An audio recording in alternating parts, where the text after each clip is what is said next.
Well, this is the day after the day before.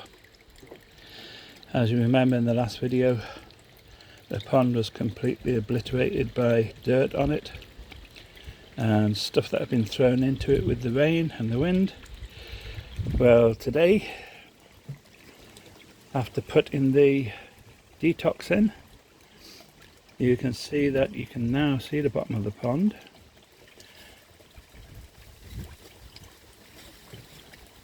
And you can see the fish.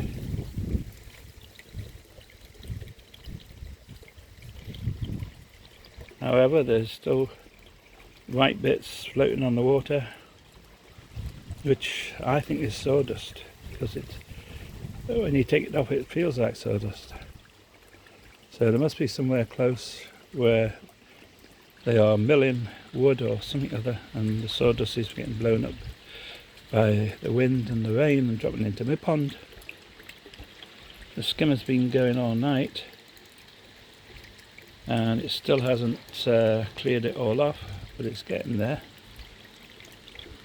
But the good point is the detox does seem to be working. So we'll now leave it for 2 days and we'll check the pond again, and we'll also check the water quality and see if the detox has got rid of all the stuff that was in the pond.